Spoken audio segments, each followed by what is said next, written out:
As a full-time busker, I've experienced my fair share of busking problems. From being moved on by shop owners to having my equipment fail on me. Like many things in life, quick problem solving really lends itself to the spontaneity of street music. But to save you from some trouble, I'm going to use this video to go through some of the most common busking problems that I've experienced and how I go about fixing them, just in case you find yourself in a similar situation. Number one, the most common problem I hear of most buskers having is low donations. You just can't seem to make that much. This is particularly prominent, I think, at the beginning of your busking career. Now, I have made an entire video about how to make more money as a busker, so I will direct you to that for a more in-depth look at the solutions. But in this video, let me skim through those tactics. First things first is to extend your repertoire. Repeating the same short set list over and over again might be the cause to your low donation. So make sure you've got at least an hour, if not more's worth of songs. The more the merrier, as long as it's not at the expense of how well you play the song. The next thing is to use some amplification. The simple fact is, if people can hear you, then they're more likely to donate. Now, you don't need to crank it all the way up to 11. The numbers all go to 11. What we do is, if we need that extra push over the cliff, you know what we do? Put it up to 11. 11, exactly. But having a speaker, just to make sure the foot traffic can actually hear what you're doing, it is likely to increase those donations. And the next and most important thing is to move busking locations. Going to different places and playing in different spots. It's what made the biggest difference for me when it came to increasing my donation. If you're always playing in the same places, in the same spots, then you're always playing to the same people. And those passers-by are gonna get very used to you. A little bit too used to you. Now, you don't need to go somewhere new every single time, but heading to a place and then leaving a 2 to 3 week gap before you return seems to do the trick for me anyway. It means you're regular, but not too regular. And then people get excited when they do see you. Oh, you're back! We haven't seen you in a couple of weeks. That really does feel good when that happens. As I've said before, go and check out the Make More Money as a Busker video. Maybe I've linked it up here. If not, maybe I've linked it down there. If not, go on my channel. It'll be on there. Sorry about my chapped lips, by the way. I don't know why they're so chapped. Problem number two. Loads of other buskers in town, or city, or village, whatever the place is you're playing. It's been happening to me a lot recently. Now the summer is here and the sun is shining. The musicians are coming out to play. Maybe also a few of them have been watching these videos and felt encouraged to go. Good on them. This is why I make these videos. However, recently I've been heading to my favourite spots that I've been playing all winter, only to find that there's already 2 or 3 buskers already set up and doing their thing. It's bittersweet because on one hand I'm so stoked to see others out there doing it, giving street performing a go, or maybe even making a living doing it themselves. So rad. But on the other hand, it can sometimes mean a bit more of a difficult day of busking. For me, as well as them. When there's a lot of buskers in one place, it can have an effect on all of us. Many street musicians together can sort of dilute each other. So what do you do if you do find yourself in this situation? First of all, don't panic. Don't stress. Don't get upset and go home. There's plenty to go around. And each street musician is just as valuable as the next one. My first protocol is to go and check out the other buskers. Walk past, give them a friendly nod, maybe watch a song or two, maybe have a stop and chat. Us musicians need to support each other. And then from there, I usually go and try and find a different spot in the town, or city, or village. Don't, whatever you do, set up right next to one of the other buskers. For me, it's all about finding a different street or area that there aren't any other buskers on, even if it's round the corner from another busker. It's better than being on the same street. The thing you're looking for is a spot that has foot traffic that is yet to see another busker, that is yet to have crossed paths with another street musician. Because then you're playing to a fresh audience. For example, if you're in a place with a nice long high street and you have to go on the same street as the other buskers, then I always find you're better off at one of the ends of the high street. This way you at least have some people who are entering the road who have yet to cross paths with any of the other street musicians, and therefore they see you as the first one. They haven't passed anyone else yet, and therefore they haven't given out any donations. The next thing you really should think about, and you should probably be thinking about this anyway, is how to stand out amongst other buskers. It's all about having a bit of a niche. For me, this is all about my performance and the songs I choose to play. I don't cover top 20 radio hits or all the classics that everyone wants to hear. I just don't. I definitely don't play any Ed Sheeran songs. Sorry, Ed, it's nothing personal. And I like to perform in a way that's unique to me. I like to take influence from my favorite punk rock acts. And I like to busk as if I'm playing an actual gig, performing and moving in a way that I would on a stage. And not all buskers do this.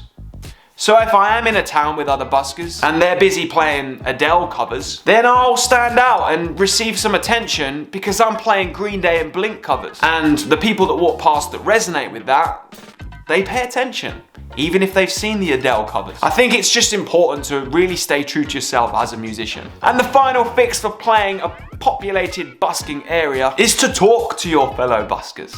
Communication. Ask to do some pitch swapping and sharing. Find out how long they're expecting to play for and try and work something out. I had a great time in Horsham the other weekend when I showed up and there were already 3 buskers out. I spoke to one of the guys. He turned out to be really friendly and he was actually from Horsham. He pointed me in the direction of an area I didn't even know existed. And I set up and had a great time. I would never have known to even go there had I not spoken to it. Shout out to Glenn, the classical guitar player from Horsham. Of course, you're gonna have your days where it doesn't go your way, whatever you try. That's the nature of the game, and it's part of the magic. Problem number 3, trying to remember the songs, playing them off by heart. Now, I do know a few buskers that like to take a little clip, have their phone on it with the lyrics on the screen. And I don't think there's anything wrong with that. But I do think it is nicer if you can play the songs without any prompt. I don't think it actually would affect donations. From my experience, a lot of these buskers that do use their phones seem to do perfectly fine. But there's an authenticity here. And also, should your phone die or you forget your iPad, then you can still play your set. No worries. So how do you remember lyrics and chords? Now, I must admit, I'm a culprit of sort of sticking to the same repertoire. If you've been a long time viewer, you'll know that a lot of the songs I put in the videos, I'm repeating a lot of them. Now, I do actually try to add a new song once a month, but often what ends up happening for me is the song doesn't go that well and I sort of leave it behind and kind of carry on with what I know. But this is something I'm going to change. I'm going to make a real point. I'm already starting. Right here, right now. The only way a new song that you've yet to learn becomes good and polished and ingrained in your head is to play it a lot. I was recently in a musical theatre production where I had to learn 6 songs off by heart that I'd never heard before, as well as a bunch of speaking lines. It was quite a daunting task, but the best way I found to learn these things was to listen to them. Yes, folks, just listen to songs a shed low. In the case of the musical, I put a playlist together on my phone and I would listen to each song twice every single day, and I did that for about a month and a half. I'd then play through the songs on my guitar to match up the chords with the lyrics, even though in the musical I wasn't actually playing my guitar. When I'm busking and I do forget the lyrics, I just mumble. I'll just make something up. Carrying on with the song is the most important thing. One of the greatest things about busking is there isn't any rules when it comes to playing the songs. And the whole point of covering songs is to make it your own adaptation. So amending a few lyrics here and there, it kind of works in your favor. I've noticed a few people comment on YouTube about how I play When I Come Around slightly differently, and how the lyrics in What's My Age Again chorus aren't exactly what I say. But hey, they work for me, and they don't seem to mind when they're passing by in the foot traffic. And you can do the same. There's no rules. Even if you've been listening to the song over and over again, the key is to be confident when it does actually come to playing it. Don't skip it out. Don't do what I've been doing for the last couple of months. Just play it. We can do this one together. After the 3rd or 4th time of playing a song that I've been learning in a busking set, I find it kind of clicks. And that's where you can start working on really polishing it. Just add it to the set and keep playing it. And eventually it becomes second nature. As for remembering the chords, personally, I find that I can intuitively find the chord, even if I'm not quite sure what it is, as long as I know the melody and lyric. When you've been playing songs for a long time, you understand that most songs use the same chord pattern. There's very generic chord patterns to most popular music. And you can kind of figure out where it's gonna go. It's one of those things where you just gotta play a lot. That's the secret. Just play a lot. Listen to the songs and play them a lot. No shortcuts. Unless you wanna, take your phone. Like I said, nothing wrong with that. And if you are someone that's using the phone, maybe this is a great way to learn. Just have the confidence to one day, turn the screen off and see if you can remember the song. Probably will come second nature if you've been playing it a while. You never know.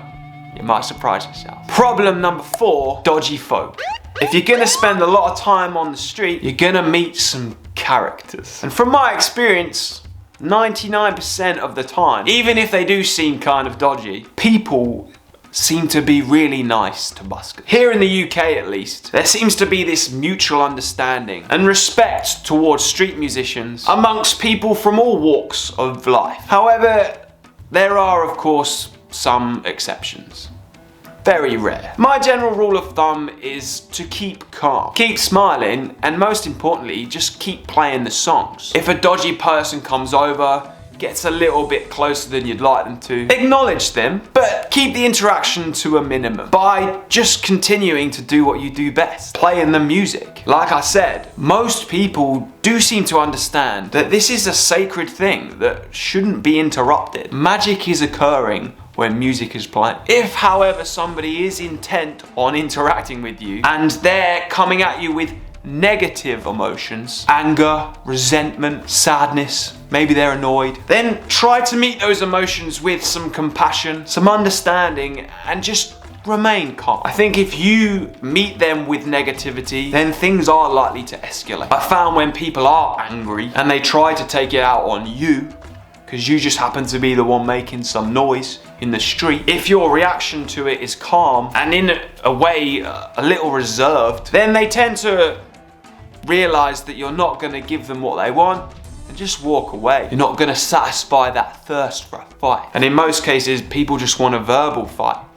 Let off some steam. They should probably just go out for a run or do some yoga. I'm fortunate enough to have never had anything serious occur. I've had coins taken out of my case on a couple of occasions, but both times it was kind of superfluous amounts, and it happened and I just carried on as if it really wasn't a thing. When somebody puts like a note donation in my case, I will finish the song that I'm playing and usually then put it somewhere safe, somewhere out of view. Most of the time so it doesn't blow away from the wind. I think the main thing at the end of the day is to just stay calm. If something really serious did occur, remember that you are the one with the microphone. You would be able to make the most amount of noise and draw the most attention out of anyone in the street. Should an altercation occur, I would just yell for help down that microphone. You'll most definitely be heard above anyone else in the street. And most of these streets have council officers and police patrolling. Be safe out there and use the power that is music. And the last busking problem I'm going to talk about today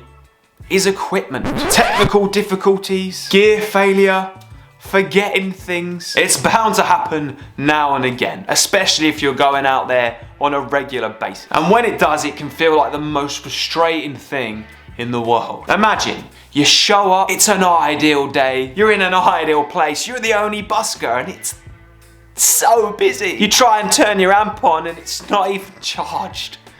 Oh, or you forgot your mic stand. Gutted. Now there is a notion that us buskers and musicians in general are super disorganized people who live life without planning anything. We rock up out of bed, we throw the empty cans out of the way, and we march out the door with our guitars on our backs like nothing in the world matters. However, most of my friends, and myself included, who make music work as a living are hilariously organized. I mean, it kind of makes sense, right? If you're into keeping in rhythm, keeping in time, you understand those time signatures well, then you're probably pretty organized.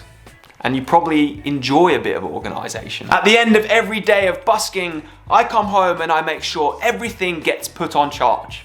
Everything. I double check before I go to bed so that when I wake up in the morning, everything is good to go. I pack my bag, I prepare food, and I always carry spares. Spare batteries, spare strings. But even with impeccable rhythm and timekeeping, sometimes technical difficulties are going to happen that are out of your control. If you do find yourself in such situation, the first things first is don't panic. The meaning of life is 42. Take a deep breath and just accept the situation. You're a strong, capable musician who can do anything. If the equipment failure is battery related and you don't have any spares, then a simple fix is just to go to a shop and buy a battery. Buy it, put it in, and carry on. The same goes for guitar strings or a musical instrument related gear. And if you don't have the right string, I often replace it one with a gauge lower. Doesn't sound as good, it doesn't feel as good, but it gets the job done. If gear has failed you completely, then you need to start problem solving by thinking of what you can do instead. If your amp isn't charged or it doesn't work, maybe try busking without an amp that day. It's an experiment. You never know. You might surprise yourself. I did once forget my guitar strap. I just did the set, sat down, found a nice little bench, set myself up there, and that was my day busking. My guitar battery has run out on multiple occasions and I've just played without a guitar plugged in. Sure, it doesn't sound quite as good, but it still works. And majority of foot traffic didn't even really notice. They still appreciated my presence and the music I was making. I think the nature of street music is as long as you are there and you are playing, it's gonna be a better time than if you aren't there and not playing at all. So just hang in there. It's gonna be all right. The other point here is just to keep your equipment up to date. If a lead is popping and crackling, go and buy a new one. Or if you're that way inclined, then fix it. I love those fixer-upper people. Get a soldering iron, figure out how it works. That might become your other music-related business. One way or another, you're always gonna make it work. Just hang in there and don't panic. So there you have it, 5 busking problems and how to fix them. I hope that this has given you some encouragement and maybe help you if you ever find yourself in one of these situations or similar. Maybe comment below and let me know of any busking problems you've had and how you went about fixing them. Or even if you didn't manage to sort them out. I think it always makes for a good story. And just to reiterate, like everything in life, it's just all about not panicking. Remain calm, problem solve from there. Woo!